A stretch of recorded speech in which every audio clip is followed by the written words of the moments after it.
Jovens, mais uma vez. Essa primeira questão foi aonde vocês tiveram, né, no caso, quem respondeu, 100% de acerto. Então, por essa lógica, dá para ver que outros que tivessem respondido também teriam acertado todas. Essa é a lógica. Então, vamos ver o que foi que facilitou tanto nessa questão, realmente. Ó. Questão do Enem de 2015, ó, NPPL. O álcool utilizado como combustível automotivo, né? Etanol hidratado, ó, observa o detalhe. Talvez tenha sido isso que ajudou, como eu sempre falo. Já fizemos umas 3, 4 questões semelhantes a essa em outras aulas. Questão de combustível. Então, a prática vai ajudando. Então, o álcool utilizado como combustível automotivo, ó, etanol hidratado, deve apresentar uma taxa máxima de água, que nós já fizemos até teste com isso, né, os cálculos para comprovar, em sua composição para não prejudicar o funcionamento do motor. Tem um certo limite de água. Uma maneira simples e rápida de estimar a quantidade de etanol em misturas com água é medir a densidade, ó, como sempre, ó, você tem que analisar a densidade da mistura. O gráfico mostra a variação dessa densidade. Então, no gráfico, eu estou vendo como está variando a densidade da mistura. Ó. Não é da água e nem do álcool. No caso, já estou considerando os dois juntos no gráfico, água e etanol. Com a fração percentual da massa de etanol, ó, dada pela expressão, que é essa equaçãozinha aqui, ó, em que ME, logicamente o E de etanol, massa de etanol, e MA, massa de água. São as massas de etanol e de água na mistura, respectivamente, ou seja, nesta ordem, a uma temperatura de 20 graus Celsius. Veja que no eixo Y, que a gente chama de Y na matemática, nós temos a densidade em gramas por centímetro cúbico, e no eixo que nós chamamos de X, plano cartesiano, nós temos a fração percentual da massa de etanol. Pronto, como a questão era grande, eu tive que dividir duas partes. O que é que temos na segunda parte? Ó? Suponha que em inspeção de rotina realizada em determinado posto, tenha-se verificado que 50 centímetros cúbicos de álcool combustível, veja, não é álcool puro, é álcool combustível. Já estou levando em consideração a água que está dentro. É claro que quem já respondeu, como foi 100% de acerto, então creio que todo mundo entendeu. Mas para quem não respondeu, então eu tenho que explicar em detalhes. Ó. Aqui ele já está considerando o álcool combustível, então ele já está considerando a mistura, não é o álcool puro. Tem a massa igual a 45 gramas, ou seja, esses 50 centímetros cúbicos em volume corresponde a 45 gramas em massa. Qual é a fração percentual de etanol nessa mistura? Ora, se eu tenho volume que corresponde a 50 centímetros cúbicos e tenho a massa correspondente a esse volume como sendo 45 gramas, eu posso muito bem achar quem? A densidade. A densidade é a massa sobre o volume. Como a massa é 45 e o volume é 50, então é só dividir 45 por 50. Como 45 é menor que 50, deve-se emprestar um zero, que aí fica 450. Só que ao emprestar, eu tenho que colocar já um zero lá no resultado, 0, alguma coisa.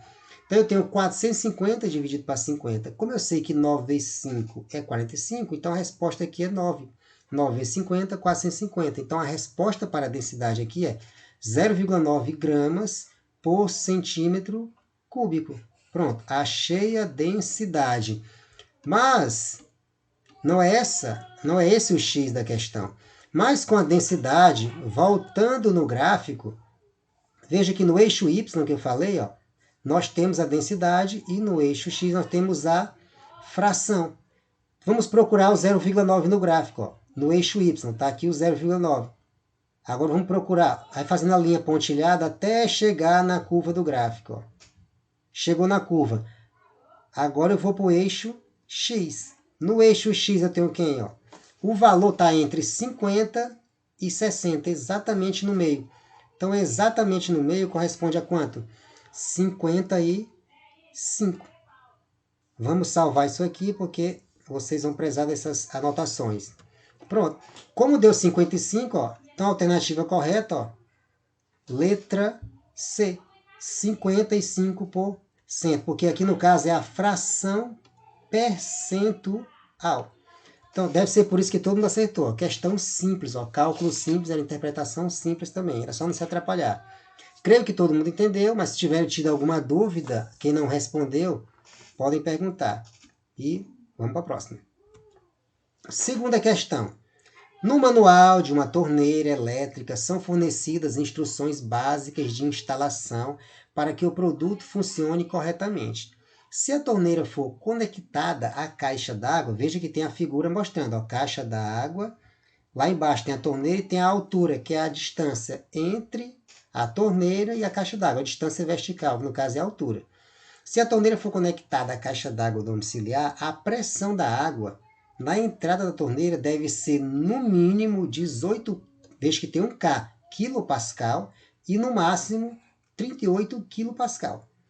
Para pressões da água entre 38 e 75, ou água proveniente diretamente da rede pública, é necessário utilizar o quê? Um redutor de pressão que acompanha o produto. Essa torneira elétrica pode ser instalada em um prédio ou em uma casa. Considere a massa específica da água. Lembre que eu coloquei tem uma questão dessas em slides anteriores. A massa específica, a massa específica, que é o que está escrito aqui, ó, massa específica, estou colocando um ME simbolicamente, só que quando a gente fez no simulado anterior, eu colocava essa letra que parecia um... Eu até disse, a massa específica você calcula da mesma maneira da densidade. É massa sobre volume. A gente fez uma questão dessa. A diferença é que na massa específica, você não considera a parte vazia, que realmente não vai fazer diferença aqui. Então, no caso, quando ele fala massa específica, é como se ele falasse a densidade da água. Certo? Então, a densidade da água aqui é 1000 quilos por metro cúbico. E a gravidade é 10 metros por segundo quadrado. Pronto. É bom sempre você ler na questão e vai tirando as informações. Vamos para a segunda parte. Para que a torneira funcione corretamente, sem o... Só que tem um detalhe, ó. Veja que a questão lá no enunciado, na primeira parte do enunciado, ela fez uma suposição de caso houvesse a necessidade de um redutor de pressão. Só que aqui na pergunta, ele já quer a resposta sem o redutor de pressão. Então, para que a torneira funcione corretamente, sem o redutor de pressão, ó, marquei a parte importante, quais deverão ser a mínima e a máxima altura entre a torneira e a caixa d'água. Então, no caso aqui, ele quer o H. Quem é o H? O H é a distância vertical. Ó. Vou salvar aqui para vocês. Aqui. Pronto, salvei. É a distância vertical entre a torneira e a caixa d'água. Aí vocês têm que lembrar de quem aqui? Da lei que eu revisei com vocês nas aulas anteriores. Ó. A lei de Steven. O que é que diz a lei de Steven? Que a pressão em um ponto qualquer só depende de quem? Da densidade, da gravidade e da altura. A pressão num ponto qualquer. Então, a pressão é igual a dGH. Só que como eu tenho dois pontos, o ponto mínimo e o ponto máximo, você deve aplicar essa equação, que no caso representa a lei de Steven, duas vezes. Vamos lá. O P vai ter, no caso, o P mínimo e o P máximo. Aí você volta para a questão, que eu vou salvar aqui de novo. Ó. Você volta para a questão. O que é que nós temos aqui? Ó? A pressão mínima é 18. E a pressão máxima é 38. Que é justamente o que eu preciso. Memorizem, ó, 18 e 38. Bem facinho de lembrar. Não tem dificuldade nenhuma aqui. Ó. Vamos lá. Como a lei de Steven diz que a pressão é igual a dGH, mas o meu x da questão é o H, então antes de colocar os valores, não que seja obrigatório, eu faço assim porque eu acho melhor. Mas eu creio que vocês também vão achar melhor. Nunca coloquem os valores de cara. Sempre coloque a equação da maneira que você acha que vai facilitar a sua vida. Ó. Como eu quero o H e o H está no segundo membro, antes de colocar os valores, eu vou separar o H das outras variáveis. Ó. Então, primeiro eu vou inverter a equação, colocar o segundo membro no primeiro. Ó. Então, vai ficar dGH igual a P. Ó. E a pressão foi para o segundo membro. Como a densidade e a gravidade estão multiplicando o H, que é a altura, vai para o segundo membro dividindo, porque troca de membro, troca de sinal, multiplicação, divisão. Então, a altura é a pressão dividido pela densidade e a gravidade. Ó. Veja que assim é bem mais simples, porque agora eu posso aplicar as duas pressões de maneira direta. Ó. Vou colocar uma setinha para cima e uma setinha para baixo. Igual você fala na fórmula de Bhaskara, para achar o x1 e x2 de maneira prática. Ó. Então, o H mínimo vai ser quem? Ó? O H mínimo é a pressão. Quem era a pressão mínima? Não sei se vocês lembram. Vou voltar aqui para não ter problema. Ó. A pressão mínima é 18 ó, e a pressão máxima 38. Estou voltando sempre aqui para não ter erro, ficar o mais claro possível. Então, se é 18, então você coloca 18. Mas, como eu falei lá, são 18 quilopascal, tem um K. O K não representa 1000. Não esqueçam disso, a gente já fez essa abreviação várias vezes. O K representa 1000. Então, no 18 tem que acrescentar 3 zeros. Quanto é a densidade da água? Não sei se vocês estão lembrados. A densidade da água é 1000. Quanto é a gravidade? 10. Ó. Veja que eu substituí o 1000 no D e para o G, 10. Para quem não está lembrado, eu gosto de fazer a maneira bem mais clara para todo mundo. Ó. Aqui, ó, densidade 1000, gravidade 10. Ó. Bem simples e tranquilo para todo mundo, para não ter erro. Pronto. Agora você faz o quê? Só fazer a continha básica. Ó. Qual é a continha básica? Eu posso cortar 3 zeros do 18.000 com 3 zeros do 1000. Como esse 1 do 1000 ficou sozinho, ele não altera as contas, eu posso eliminar. Quanto é que sobrou? 18 para 10. 18 para 10 é quanto? 1,8. Então, a altura mínima é 1,8 metros. Aí eu faço agora a mesma coisa para o H máximo. Eu creio que agora que eu já fiz o primeiro, o outro é bem mais simples. Quanto é a pressão? A pressão mínima era 18. A pressão máxima é quanto? 38. Como é quilopascal, mais uma vez acrescentar os 3 zeros, ó, 38.000. Agora a densidade e a gravidade. A densidade é a mesma, a gravidade é a mesma, porque ela não depende da posição da caixa d'água em relação à torneira e vice-versa. São valores constantes. Aí você faz a mesma continha, corta 3 zeros de cima com 3 zeros aqui de baixo. O 1 ficou sozinho, elimina. Então, quanto é que sobra? 38 para 10, o que dá quanto? 38 para 10, 3,8 metros. Ó. Continha simples. Qual é a alternativa?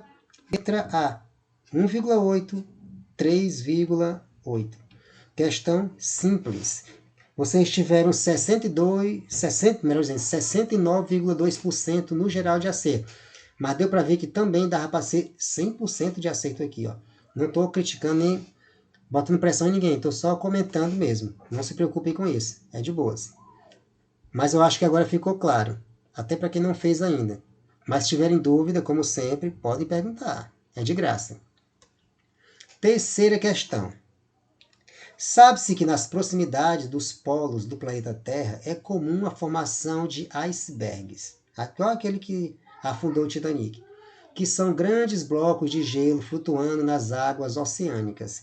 Estudos mostram que a parte de gelo que fica imersa durante a flutuação corresponde a aproximadamente 10% do seu volume total. O que isso quer dizer?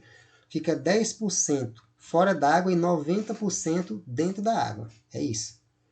Um estudante resolveu simular, ou seja, fazer um experimento em casa que fizesse essa mesma representação prática. Essa situação introduzindo um bloquinho de gelo no interior de um recipiente contendo água. Observando a variação de seu volume desde o instante de introdução até o completo derretimento do bloquinho. Com base nessa simulação, verifica-se que o nível da água no recipiente, letra A, B, C, D ou E. O que foi que ele fez? Ele pegou um copo e colocou uma pedra de gelo dentro. É claro que se no copo, vou colocar aqui o desenho para vocês. Ó. Você tem um copo qualquer. Aí vou colocar aqui uma linha imaginária de azul. Eu vou colocar de preto para usar o azul melhor. Tá aqui. Digamos que essa linha preta era o nível de água. Quando ele colocou o bloco de gelo, o que acontece? Ó? Uma parte do gelo entra dentro da água. Mas para o gelo entrar na água, lembrando do princípio da impenetrabilidade da matéria, se o gelo entra é porque a água tem que ceder espaço para ele. Então, claramente, o nível da água no copo, ó, ficou um pouquinho mais alto. Talvez que eu coloquei a marquinha um pouquinho mais acima. Isso quando ele introduziu o bloco de gelo. Com base nessa simulação, o que é que nós verificamos no nível da água no recipiente? Letra A. Subirá com a introdução do bloquinho de gelo. Foi justamente o que eu fiz aqui. É uma coisa óbvia. É claro que quando você colocar alguma coisa na água, é claro que o nível da água sobe. Isso aqui é um conhecimento geral. Então, todas as alternativas que falam que o nível da água subirá, essa parte está correta. Aonde fala que não tem alteração, como o caso da letra D, né, está errado. Ó. E no caso de subirá também na letra E, essa parte está correta. Ó. Veja que eu vi só a primeira parte. Você já descartou a letra D. Só analisando a primeira palavrinha. Agora vamos continuar lendo o restante da frase. Ó. Letra A. Subirá com a introdução do bloquinho de gelo e após o derretimento total do gelo, esse nível subirá ainda mais. Eu acho que muita gente marcou essa alternativa, não sei se marcaram, porque fica parecendo meio óbvio. Ó. Qual é o meio óbvio aqui? Se tem uma parte de gelo aqui fora da água, quando ele derreter, olha o raciocínio que a pessoa tem. Quando ele derreter, essa água se espalha no copo, né? Então a pessoa imagina que vai ficar como? Um nível mais alto, como eu estou colocando nessa linha preta. O senso comum diz isso. E parece muito óbvio, realmente, que quando botou o gelo, o nível aumentou, mas fica um pedaço para fora da água. Quando ele derreter, esse pedaço para fora da água se mistura com a água de antes. Estou repetindo o que eu falei de outra maneira. Ó. Então a pessoa supõe que o nível da água sobe mais um pouquinho. Parece óbvio, né? Mas está errada. Então, vocês tiveram aqui 61,5% de 61,5% de acerto nessa questão. Não sei se marcaram essa, depois eu vou conferir, mas está errada. Vou já dizer por quê. Letra B diz o quê?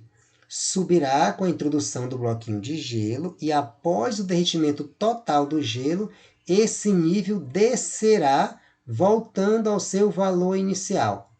É claro que se a letra A é falsa, a letra B é mais falsa ainda. Não tem como essa água voltar para o nível de antes. É como se o gelo não existisse, é como se o gelo tivesse desaparecido, o que não é verdade. Então, a letra A tem uma certa lógica de vocês errarem, porque é uma coisa, um senso comum diz isso, mas a letra B não. É como se o gelo não existisse, tivesse evaporado, que não é o caso. Falso. O que diz a letra C? Subirá com a introdução do bloquinho de gelo e após o derretimento total do gelo, esse nível permanecerá sem alteração. Quem prestou atenção, no caso, no que eu disse na letra A e B, quando eu falo que a A é falsa e a B é falsa, praticamente eu estou dizendo que a C é verdadeira, porque na A ele diz que aumenta mais e na B ele diz que diminui. Se nem aumenta nem diminui, é porque ficou o quê? Do mesmo jeito de antes, inalterado. Parece que fica... Mas quando fala inalterado, é em relação à posição que ele está depois da introdução do gelo. A partir daquele momento não muda mais. Também vou já dizer o porquê. A letra D está errada porque diz que não vai sofrer alteração. E na letra A diz o quê? Subirá em torno de 90% do seu valor inicial com a introdução do bloquinho de gelo. E após o seu derretimento, o nível descerá 10%. Primeiro, ó, não tem como você saber que é 90% por um simples motivo. Você não sabe a composição do gelo. A questão lá no mar é porque a água é salgada. Né? Então, a composição da água lá, água e sal, é diferente do bloquinho de gelo que você faz na sua casa, que provavelmente você não fez com água e sal. E mesmo que fizesse com água e sal, tem a questão da concentração, para medir a densidade. E como eu não tenho valores numéricos aqui, eu não posso precisar que é 90%. É claro que alguém também pode perguntar agora, mas a questão disse que era 10%. Não, mas o enunciado que a questão deu é o enunciado, não é a resposta. Ela já pegou uma situação e colocou no enunciado. É diferente. Eu não posso fazer uma afirmação como a letra E de uma coisa que eu não tenho embasamento. Por isso que a letra E é falsa. Não é que não possa ser verdade, pode. Só que eu não tenho ferramentas na questão para provar que isso é verdade. Então é falso. Agora vamos lá. Por que, que a letra C é verdadeira? Quem já participou das minhas aulas de termodinâmica deve lembrar da parte de dilatação térmica. Quem não viu ainda pode pesquisar. Anotem aí. Dilatação térmica, comportamento anômalo da água. Qual é o comportamento anômalo da água? Eu já expliquei que quando a água vai de 4 graus Celsius para 0 graus Celsius, a água no estado líquido, ó, olha a setinha, de 4 para 0. Ao invés dela diminuir de volume, ela aumenta de volume. Se você pegar uma garrafa cheia de água e colocar no congelador, ela vai, depois que ela congelar, fica tipo um bucho. Por quê? Porque aumenta de volume. Então, logicamente, quando for o processo inverso, de 0 para 4, ao invés de aumentar de volume, ela vai o quê? Diminuir de volume, que é justamente o que está acontecendo na letra C. Observe, ó. Após o derretimento, esse nível vai permanecer sem alteração. Por que que permanece sem alteração? Porque o gelo, quando derrete, ele diminui de volume. E ao diminuir de volume, ele não altera o nível da água que está. É isso que acontece. Porque eu estou fazendo o processo inverso. Então pesquise, ó, comportamento anômalo da água. É isso que justifica, ó, a letra C. Ó. Simples assim. Creio que não ficou dúvida, mas se tiverem ficado, podem falar. Tá vendo que essas questões conceituais são cheias de detalhezinho. Ó. Tem a questão da ida de 4 para 0 quando congela e quando derrete, que é a fusão de 0 para 4, que há uma redução no volume. Vamos para a próxima. Quarta questão. Quarta, é isso? Ou é a quinta? Deixa eu ver aqui, ó. Só para não ter erro. É a quinta, né? 3. Pronto. Essa aqui, né? Isso. Tá aqui. Para lavar e refrescar o ambiente que estava a 40 graus Celsius, uma pessoa resolveu jogar água sobre um piso de granito. Ó, jogou água. Vocês fazem na cara de vocês. Né? Ela observou que o líquido se concentrou, ou seja, o ambiente estava a 40 graus Celsius. Você quer refrescar o ambiente, você vai jogar água. Mas você observa que o líquido, que no caso é a água, se concentrou em algumas regiões, ou seja, não se espalhou totalmente, ó, molhando parcialmente, ou seja, não foi totalmente a superfície. Ao adicionar, ou seja, colocar detergente sobre essa água, a pessoa verificou que o líquido se espalhou, né? Se espalhou e deixou o piso totalmente molhado. A molhabilidade da superfície foi melhorada em função de letra A, B, C, D ou E.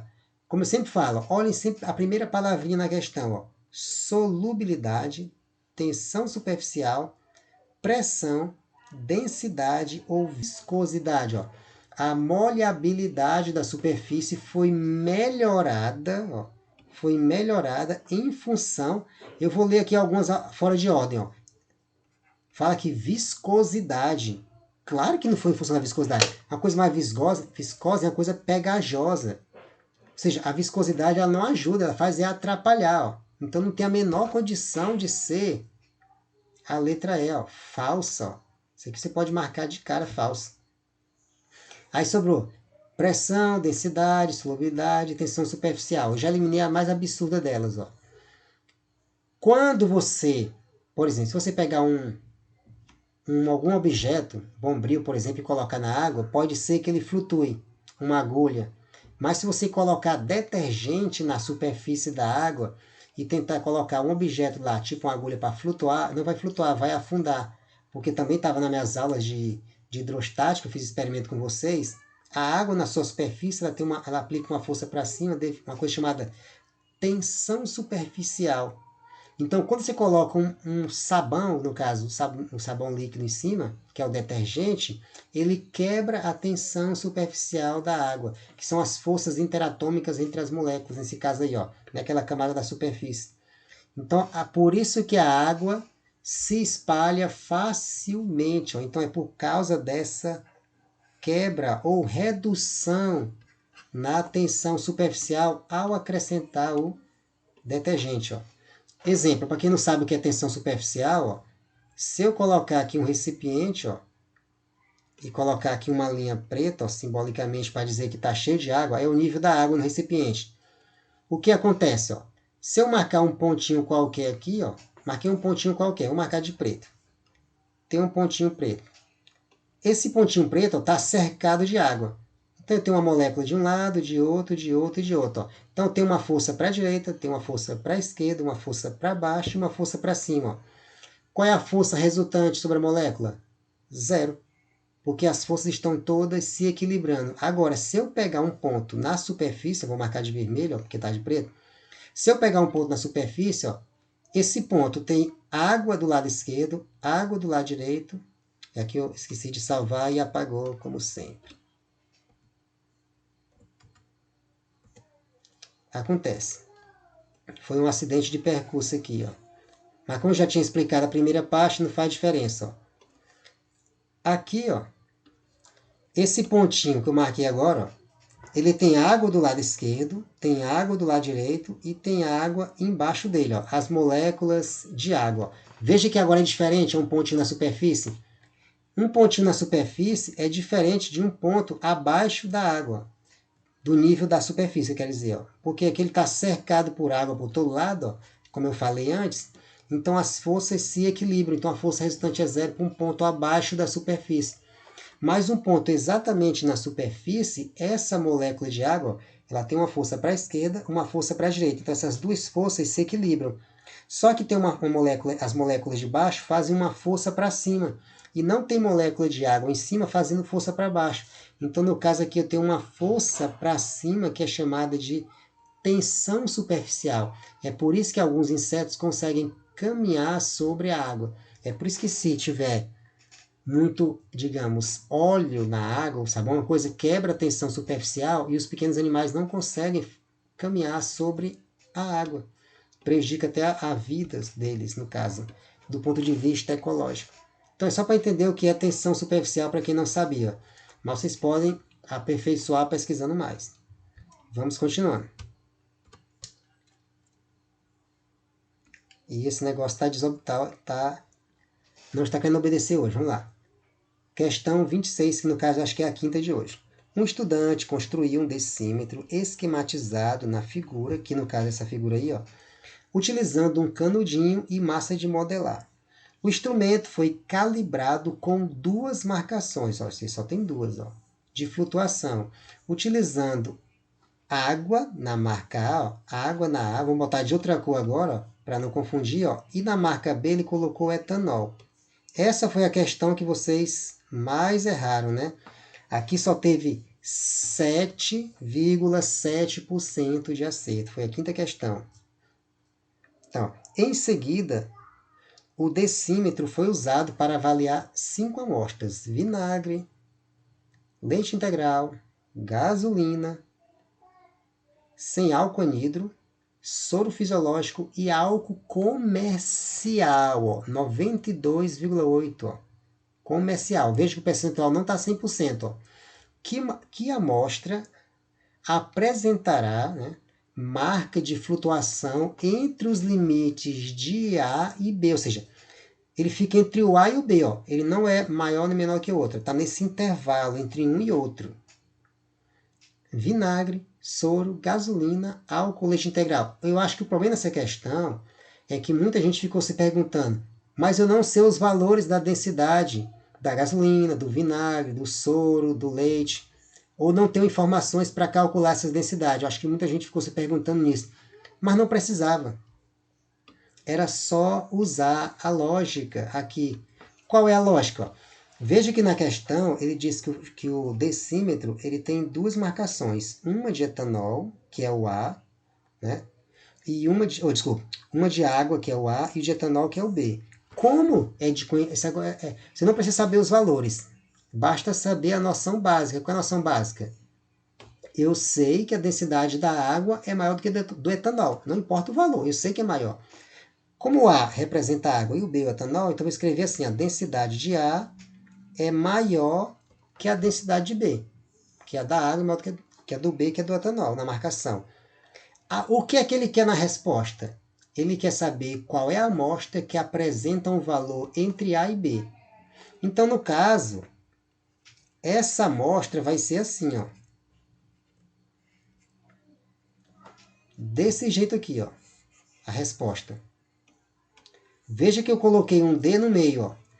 O D está no meio, ó. Esse D representa a densidade da amostra. Ela é menor do que o do A, mas é maior do que a do B, porque aí ela fica no intervalo. É como se você pegar um número de 1 a 10 e escrevesse assim, ó. O 10 é maior que 1. Mas eu posso escrever um 5 assim, ó. O 10 é maior que 5 e o 5 é maior do que 1. Eu criei um intervalo, ó. É isso que a questão quer. Então, qual é dessas 5 substâncias que tem nas 5 alternativas que se encaixa nessas descrições? Só pode ser quem? O álcool comercial. Ó. Por que o álcool comercial? O que é o álcool comercial? Ó? Ele não é um álcool puro. Ele já foi diluído um pouquinho em água. Vocês têm um pouquinho de água nele. Se tem um pouquinho de água nele, significa que essa densidade do álcool aumentou um pouquinho, mas não chega a ser igual da água. Então essa densidade do álcool comercial, né, do álcool comercial é menor que a densidade da água, mas é maior do que a densidade do álcool puro. Ou seja, o álcool comercial tem a densidade um pouquinho maior do que o álcool puro aqui na questão. Então só pode ser o álcool comercial. As outras alternativas aqui, ó, realmente não tem como você ter noção da resposta. Mas a questão lhe dá a resposta de brinde. Bastava ter um timezinho. Ó. E a gente já fez várias questões dessa, ó, de álcool, água, questão de combustível. Só que era no outro contexto, mas respondia muito bem essa. Mas o percentual de acerto foi muito grande aqui, ó, mas deu para ver que não era tão difícil. Ó. Era bem simplesinho. Sexta questão. Talvez você já tenha bebido suco usando 2 canudinhos, que eu acho que todo mundo já fez isso. Entretanto, esse teste vocês podem até fazer. Ó. Pode-se verificar que se colocar um canudo imerso, procurem diferenciar as palavras. Ó. Imerso e emerso é diferente. Imerso é dentro da água, imerso é fora. No suco e outro do lado de fora do canudo, do líquido, quer dizer, fazendo a sucção simultaneamente em ambos, ou seja, fica um dentro e outro fora. Aí você suga os dois ao mesmo tempo. Em ambos, você terá dificuldade em bebê-lo. Por que vai ter essa dificuldade? Ó, essa dificuldade ocorre, letra A, porque a força necessária para a sucção do ar e do suco simultaneamente dobra de valor. Será que a questão de puxar para beber alguma coisa, um suco, refrigerante ou qualquer coisa com canudo, é uma questão de simplesmente de força? Não. É uma questão de pressão. Ó. Veja a estratégia que eu sempre uso ó, com vocês. Procure observar logo no início ó, o que é que tem de diferente de uma alternativa para outra. Ó. Na letra A fala força, na B densidade, na C velocidade, na D peso, que é a força da gravidade. E a letra E fala em pressão. Ó. A única questão que menciona pressão é a letra E. Ó. Na letra A diz, ó, a força necessária para a sucção do ar e do suco simultaneamente dobra de valor. Letra B, a densidade do ar é menor que a do suco. Portanto, o volume de ar aspirado é muito maior que o volume de suco. Será que é isso? C. A velocidade com que o suco sobe ser constante nos dois canudos, o que é impossível com um dos canudos de fora. D. O peso da coluna de suco é consideravelmente maior que o peso da coluna de ar, o que dificulta a sucção do líquido. Ou letra E. A pressão no interior da boca assume praticamente o mesmo valor daquela que atua sobre o suco. Exatamente. Ó. A única questão que menciona pressão é a letra E. Ó. Se tivesse mais uma alternativa mencionando pressão, você ficaria numa dúvida, mas aqui não deixa a menor dúvida, porque é a única que menciona pressão. Mas por quê? Ó? Quando você coloca um canudo no copo para beber refrigerante, alguma coisa, quando você faz a sucção, você, na verdade, não está puxando o líquido, você está puxando o ar que está no canudo. Ao puxar o ar que está no canudo, você faz um vácuo. Ao fazer um vácuo, você faz um vácuo ó, no canudo. Ao fazer um vácuo, significa o quê? Menor pressão. Como vai ter uma menor pressão, então esse líquido sobe pelo canudo por causa da pouca pressão. É como se ele fosse sugado, não é sugado entre aspas, mas é como se fosse isso. Na verdade, ele é empurrado pela pressão externa para dentro do canudo. Mas quando você coloca um dos canudos fora e outro dentro, ao sugar, você está puxando o ar pelo canudo que está fora do copo, por exemplo. E ao fazer isso, você está fazendo com que as pressões fiquem praticamente iguais. Por isso você tem dificuldade. Você não faz esse vácuo, como eu estou dizendo aqui, porque o ar está entrando pelo outro canudo e impede de fazer esse vácuo. Certo? Não, claro que não é um vácuo perfeito. Vácuo em relação ao que tinha antes. Entendeu? Então, isso aqui é uma questão de pressão. Aí, quando você faz esse vácuo, o líquido sobe. E ao colocar o canudo fora, você impede isso. Recapitulando. Então, é a letra E. Espero que tenha ficado claro. Essa questão não tem muita dificuldade nela, não. Vamos para a próxima. Essa questão dá para fazer com cálculo e conceitual. Eu vou fazer ela puramente conceitual, porque não tem o cálculo, não tem necessidade. Usando um decímetro, cuja menor de... Porque quando você for fizer o cálculo, vocês ficam alienados de que só dá para fazer pelo cálculo. Ó. Então eu vou ensinar vocês refletirem agora.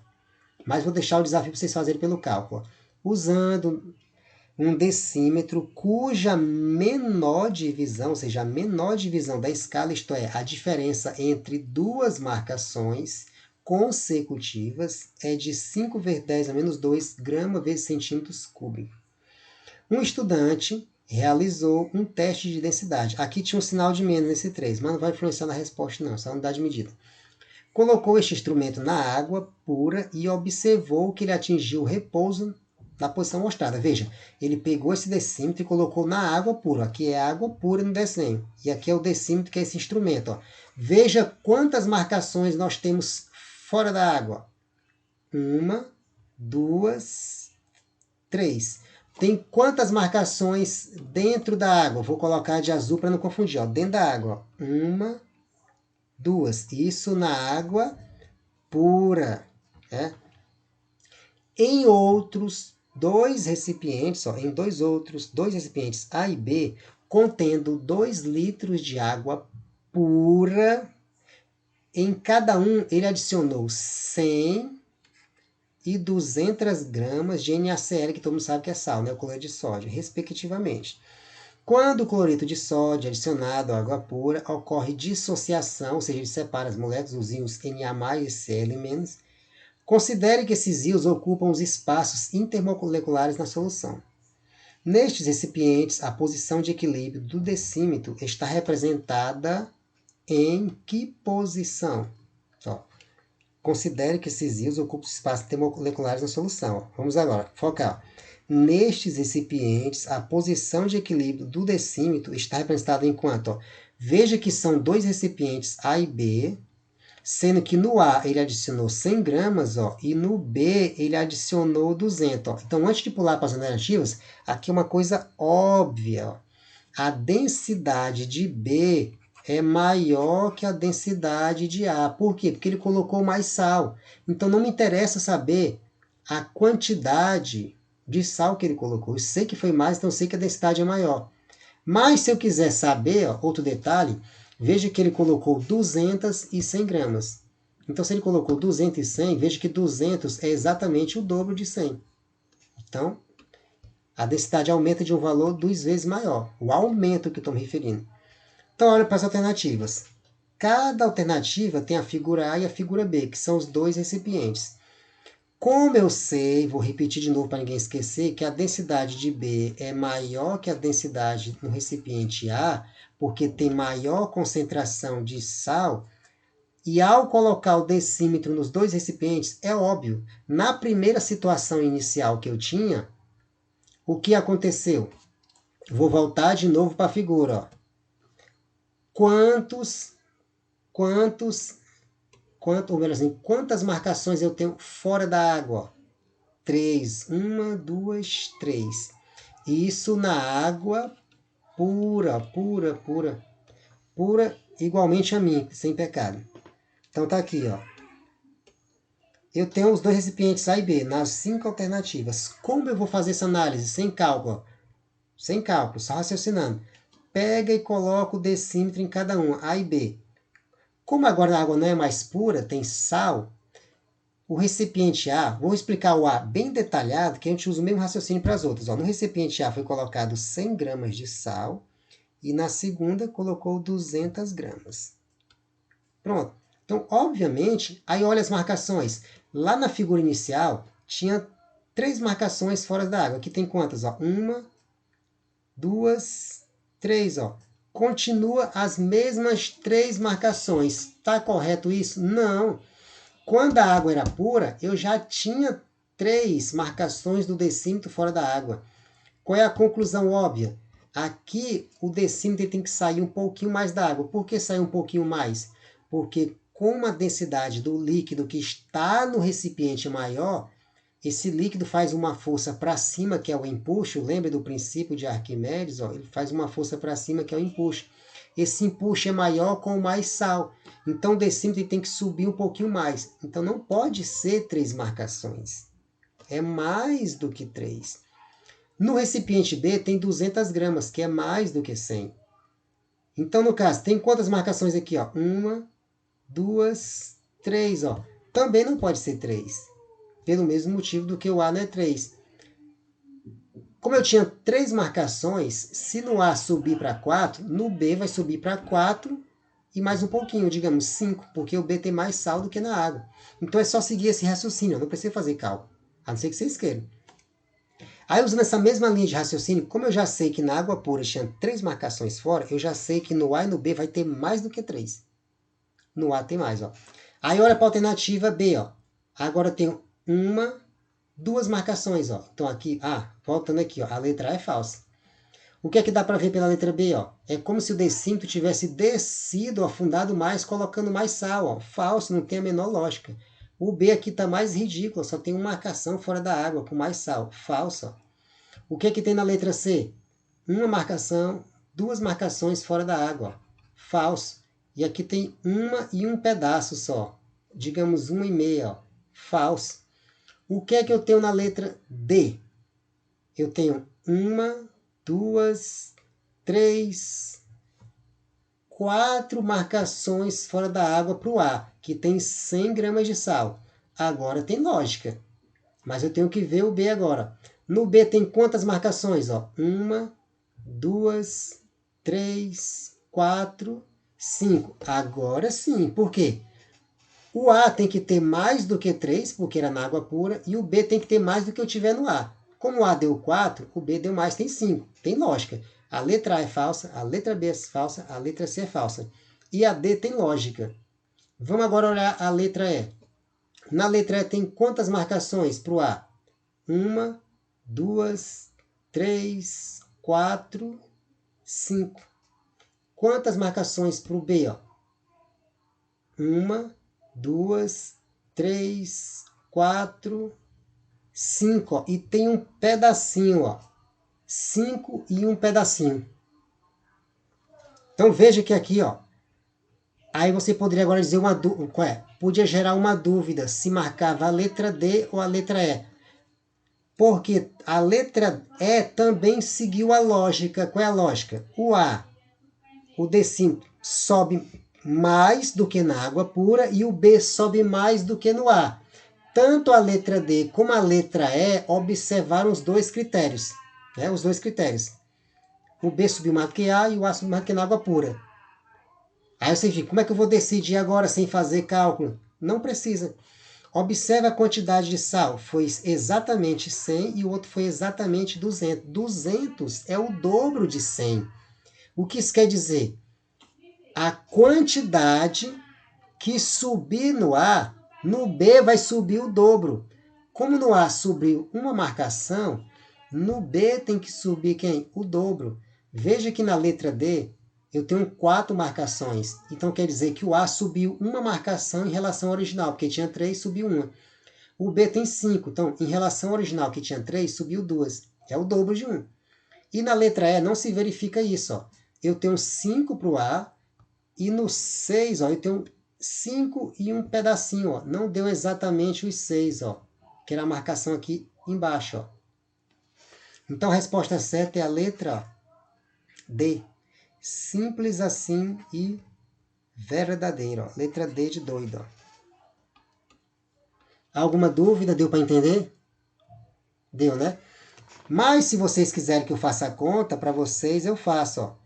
Viu que fazer as coisas de maneira conceitual não é tão simples como fazer cálculo.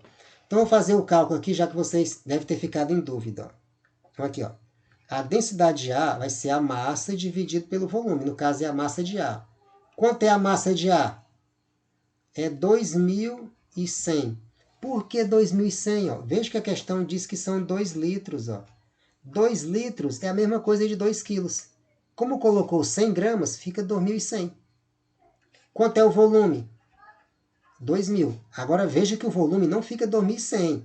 Porque eu coloquei foi 100 gramas de sal, não foi 100 gramas de água. O volume de água continua 2.000. Quando eu coloco 100 gramas de sal, eu estou aumentando a massa em concentração. Então ficou 2.100. Aí eu faço a divisão aqui agora. Ó. Corto, ó, 0 com 0, ó, fica 21 para 20, que dá quanto? 1, dá conta aí, negada, para facilitar para a vida aqui. Eu acho que eu dividi aqui em algum lugar. Dá 1,05, pronto. Ó, e dá 1,05 gramas por centímetro cúbico. Faz a mesma coisa para o B, ó, densidade de B, massa de B sobre o volume. Só que agora eu coloquei 200 gramas, então fica 2.200. Dividido por quanto? Os mesmos 2.000, porque eu coloquei foi 200 gramas. Aí eu corto 2 zeros, ó. Esse cálculo é só para tirar a dúvida de quem não entendeu de maneira conceitual. Ó. Aí fica 22 para 20. Ó. 22 para 2 é 11. Como tem um zero, ó, dá 1,1 gramas por centímetro cúbico. Ó. Agora compare. Como aqui no caso, o que eu tenho que ver é só o aumento. Esse 1 já tinha. Quem é esse 1? Esse 1 é a densidade da água pura. Ó. A água pura é massa sobre volume. Se eu tenho 2 quilos, eu tenho 2 litros. Então, é 2.000 gramas para 2.000 centímetros cúbicos. 2.000 para 2.000 é 1. Ó. Então, a densidade da água pura é 1 grama por centímetro cúbico. Como aqui deu 1,05 e deu 1,1, ó, veja que 1,1 é a mesma coisa de 1,10. Se eu colocar um zero no final, não altera a conta. Ó. 10 é o dobro de 0,5. Então, já dá para ver que são 2 marcações. Pronto, aqui foi só para tirar a dúvida de quem ainda tinha alguma dúvida ainda pertinente. Ó. E vamos para a próxima. Questão, acho que é a 8ª agora, 29 lá. Um navio cargueiro, é a 8ª. Um navio cargueiro proveniente do Oceano Atlântico passa a navegar nas águas menos densas do rio Amazonas. Então, ó, vejam a transição. Ó. Ele saiu do Oceano Atlântico e foi para o rio Amazonas. Então, água salgada, água doce. Em comparação com a situação no mar, é correto afirmar que no rio, letra A, B, C, D ou E. Agora não dá para fazer aquela comparação que eu fiz antes, ó, porque todas as alternativas falam em empuxo. Então, eu tenho que analisar agora, caso a caso. Ó. Qual é a diferença entre água doce e água do mar? No mar tem maior concentração de sal. Então, ao invés de chamar de oceano, eu vou botar de mar. Então, a densidade no mar é maior que a densidade no rio. Vou colocar assim que fica mais simples de escrever. Então, por quê? Porque tem maior concentração de sal. Então, façam logo uma análise simples que eu estou fazendo aqui. Ó. Densidade do mar maior que a densidade do rio.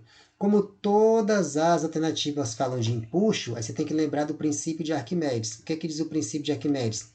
Que o empuxo é a densidade vezes o volume vezes a gravidade. É semelhante à lei de Steven, com um único detalhe. Qual é? Aqui eu não trabalho com altura, é com volume. Então, vamos lá. Como a densidade do rio é menor, qual é a suposição? O barco ele afunda mais na água, né? O navio, no rio do que na água, do que no mar. Letra A diz o quê? O empuxo e a porção imersa, ó, o empuxo e a porção imersa do navio serão menores. Não, não serão menores. Ó. Como a densidade no rio é menor, é claro que o navio ele penetra mais na água, imerge mais, ó, porque a densidade é menor. Então, ele, digamos, afunda mais, não é que ele afunda todo. Então, a letra A é falsa por isso, ó, porque diz que o empuxo vai ser menor e a porção imersa. Não é. Ou seja, a porção imersa claramente é menor. E o empuxo? Primeira coisa que tem que observar é isso. E o empuxo? Será que ele é menor, maior ou igual? Letra B. O empuxo será menor e a porção imersa do navio será maior. Não tem como a porção imersa ser maior, porque a densidade é menor. Não tem como ser maior. Não tem como ser maior. Entendido? Não, desculpa, estou falando aqui ao contrário, desculpa. Eu me atrapalhei aqui na explicação. É porque eu pensei que aqui era um E, mas aqui é um I, de imersa. A porção imersa realmente é maior. Tá me confundindo com imersa. Então, ó, o empuxo será menor e a porção imersa do navio será maior. Pronto, só recorrigindo aqui o que eu falei. Ó. A porção imersa será realmente maior. O navio ele afunda mais. Mas quando ele fala aqui no início que o empuxo será menor, é falso. Para ficar claro agora a questão de uma maneira toda, ó, vejam o que diz o princípio de Arquimedes, que o empuxo ele é a densidade vezes o volume vezes a gravidade. A gravidade ela é constante, tanto no mar como no rio. Então, esse fator não vai fazer diferença. O que é que faz diferença aqui? É a densidade e o volume. Agora, vamos ver aquela questão da proporção, que eu sempre explico para vocês. O que acontece nessa transição de mar-rio? Quando você muda do mar para o rio, a densidade diminui. Então, vou colocar simbolicamente aqui na densidade uma setinha para baixo. Ó. A densidade está diminuindo. Só que em comparação com o volume, ó, quando o navio afunda mais, o volume de água deslocado do rio é maior. Então veja que tem uma compensação. Ó. O volume do barco que afunda na água é maior. Então, à medida que a densidade diminui, mais o volume de navio que penetra na água, ou seja, imerge, é maior. Então, como esses dois valores são inversos, um acaba compensando o outro. Por quê? Ó? Qual era o raciocínio? Se a densidade diminui, você poderia raciocinar que o empuxo diminui porque depende da densidade. Só que como o volume está aumentando e o empuxo também depende do volume, então eu tenho uma compensação. Então, já que a gravidade não muda, então no caso eu posso concluir que o empuxo ele é constante, ó, ele não muda. Pronto. Vou fazer logo aqui uma explicação geral para evitar esses problemas de alternativa para outra. Ó. Então, na letra E, que ele fala que o empuxo vai ser menor, é falso. Na letra A, quer dizer, na letra B ele fala também que é menor, falso. Falso, falso. Na letra C ele fala que o empuxo será maior, falso. Na letra D ele fala, o empuxo e a porção imersa do navio serão maiores, ó. Falso. Na letra E, o empuxo será igual e a porção imersa do navio será maior. Agora ficou melhor já depois que eu defini a questão do empuxo. Pronto. Facilitei a vida de vocês. Ó. Veja que a questão não tem cálculos para substituir valores, mas você faz aquele raciocínio matemático da proporção. Ó. Densidade diminui, mas o volume de navio que penetra na água, ou seja, desloca a água, é maior. Então, o que compensa a diminuição da densidade? O que mantém o empuxo constante, que é a força que a água faz para cima. Mas a porção imersa do navio é maior. Imersa e emersa é diferente. Quando é emersa, é para fora. Foi por isso que eu me confundi aqui na letra B, lendo rápido. Então, espero que vocês tenham entendido, eu não tenho se atrapalhado comigo. Vamos para a próxima. Questão, acho que é a 9ª agora. Uma criança está dentro de uma piscina, qual vocês gostam de fazer isso, com 3 objetos, ó, fabricados com materiais diferentes. mas que possuem o mesmo peso. Ó, veja, eu tenho 3 materiais diferentes e os 3 têm o mesmo peso. Então, vamos fazer assim, ó, P1 é igual a P2, que é igual a P3, ou seja, é como se fosse um de ferro, um de alumínio, um de cobre, ou seja, ou um de isopor, de madeira, de borracha, assim, matéria diferente, mas tem o mesmo peso. Você observa que o objeto 1 fica boiando. Esse é o tipo de questão que você pode fazer direto, se vocês conseguirem, não tem problema nenhum. Mas eu sempre gosto de fazer como visualizando. Ó. A piscina é como se fosse um grande tanque de água, né? Pronto, tá aí, ó. Eu gosto de fazer visualizando, mas fiquem à vontade, ó. Tá aqui, é como se fosse um grande tanque de água. Essas linhas como se fosse a água. Tá aí. Vou salvando aqui para não se perder de novo. Aí ele diz na questão que tem 3 objetos. Um está o quê? Boiando, ó. O objeto 1 fica boiando. Vou numerar.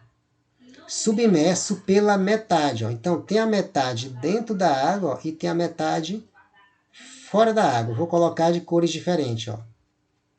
Meio a meio, ó.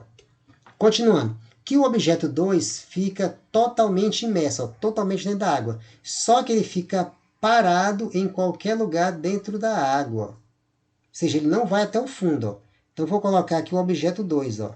Ele está totalmente dentro da água. Aqui, ó. Se ele está totalmente dentro da água, mas ele não foi até o fundo. É isso que ele está dizendo. Aqui o objeto 2. E o objeto 3 submerge totalmente indo para o fundo da piscina. Esse aqui afunda totalmente até chegar lá embaixo, ó, o 3. Pronto. 1, 2, 3. Está aí os 3 objetos. Agora você tem que ir para as alternativas. O que é que fala? Todas elas falam de empuxo. Só que uma fala um maior que o outro, metade do outro, igual ao outro. Os empuxos são iguais. Ó. Então não tem como eu analisar a questão sem fazer um raciocínio matemático. Não tem valores para substituir. Você tem que fazer um raciocínio matemático para facilitar a sua vida. Vamos lá. Como o primeiro objeto está flutuando, vocês sabem, de acordo com o princípio de Arquimedes, a água faz uma força para cima, que é o empuxo. Então, vamos colocar aqui, ó, sobre o objeto 1, empuxo. Como é sobre o objeto 1, vou chamar de empuxo 1. E ele tem um peso para baixo, que é o P1. Ó. Como ele está em equilíbrio, eu já sei que o E1 é igual ao P1. O que é que fala do objeto 2? Ele também está em equilíbrio. Ele não vai até o fundo. Tem um empuxo sobre ele para cima, vou chamar de empuxo 2, e sobre o outro tem que um empuxo, tem um peso 2, que é o peso dele. A mesma coisa para o objeto 3, ó. Tem um empuxo para cima, empuxo 3, e tem um peso 3 para baixo, ó, colocando os vetores. Ó.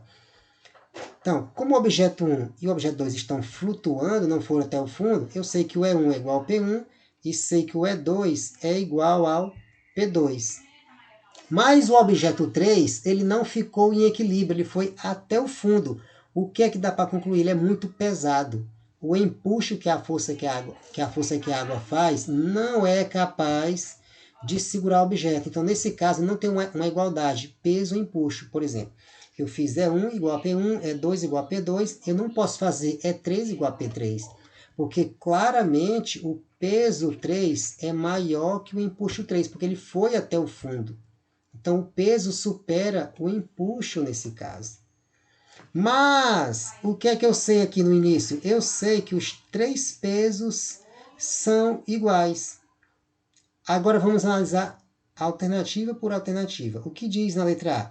O empuxo no objeto 1 é a metade, ó, metade do empuxo no objeto 2. Será que é verdade? Ó?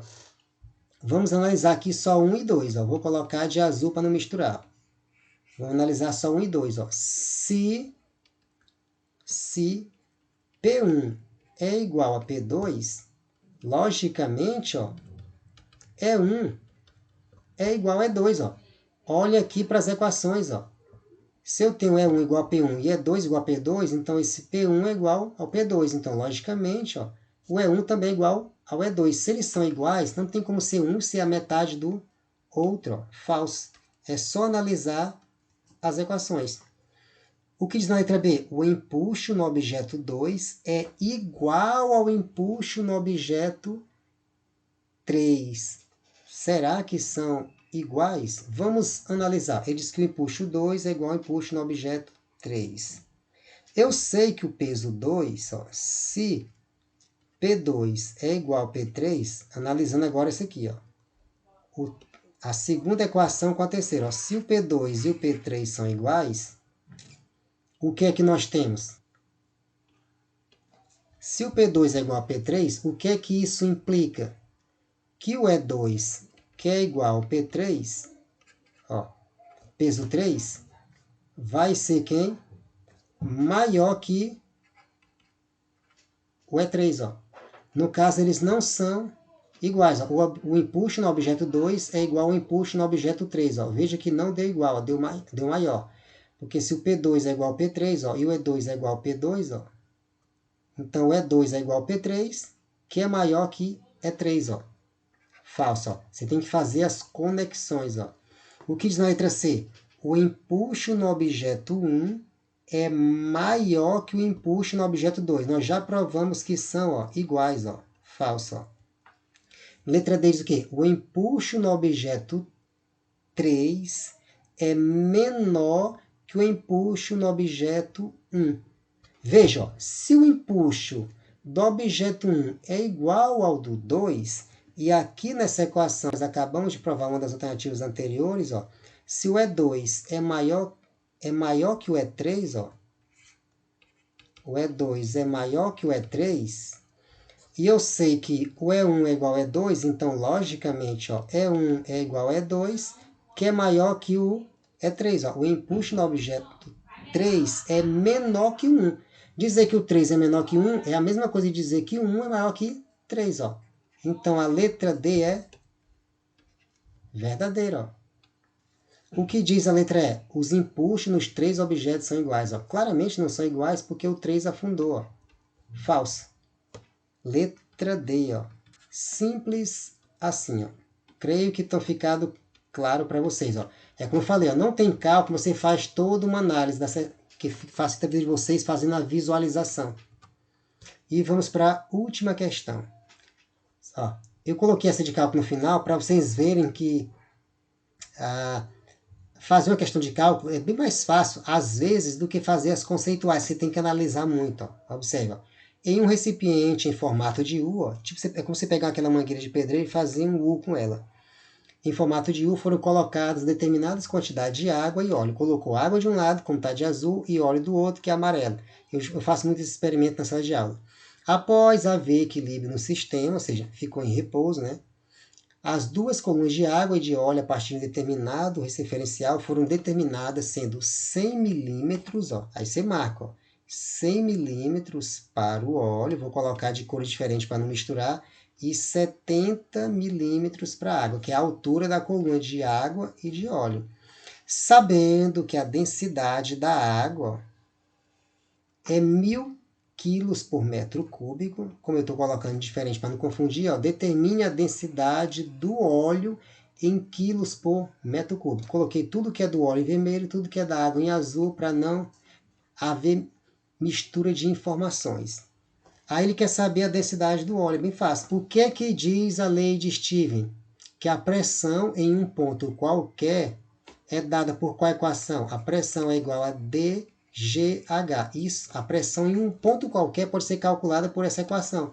Então, como ela depende exclusivamente da altura, se eu pegar um ponto que seja igual dos dois lados na linha de separação, ó, veja, ó, eu vou pegar um ponto marcado aqui, vou marcar a linha de separação entre água e óleo, ó, e vou levar essa linha lá para o outro lado. Ó.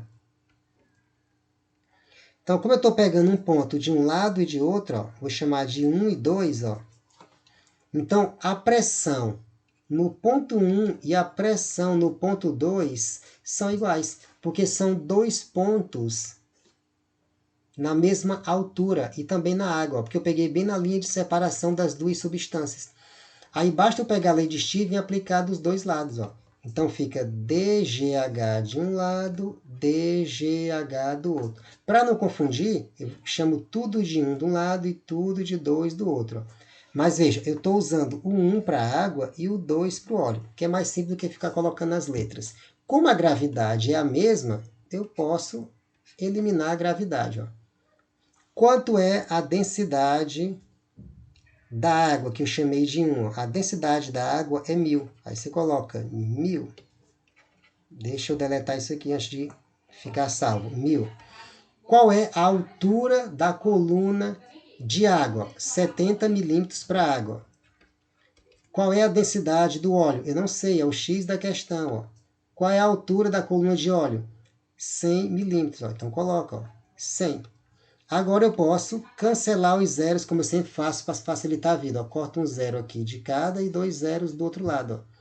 Como eu posso cortar agora esse 1 que ficou sozinho, ó, que não vai alterar as contas? Quem foi que sobrou do lado esquerdo? 100 vezes 7, que dá 700, igual a D2. Invertendo, eu vou ter que D2 é igual a 700 quilos por metros cúbicos. Simples assim. E finalizou. Só para concluir essa questão, alguém poderia perguntar agora, professor, mas a densidade está em quilo por metro cúbico. A altura está em milímetro. Você não transformou para metros. Isso aí não pode ter feito a questão errada? Não. Porque veja que eu apliquei a mesma equação do lado esquerdo e do lado direito. Então, tem milímetro dos dois lados e tem quilo e metro cúbico dos dois lados. Então, um milímetro elimina com o outro, como o metro cúbico elimina o outro. Então, nesse caso, eu tenho um equilíbrio, nesse caso específico. Então, basta... Agora, se eu tivesse transformado, ia dar a mesma resposta, só que dava mais trabalho. Como eu sei que não vai atrapalhar, não mudar as unidades, então eu deixei do jeito que estava, só esclarecendo, porque alguém pode ter ficado com dúvida o fato de eu não ter feito a conversão. Então foi só isso e finalizamos. Eu creio que foi bem mais rápido hoje. Boa noite a todos.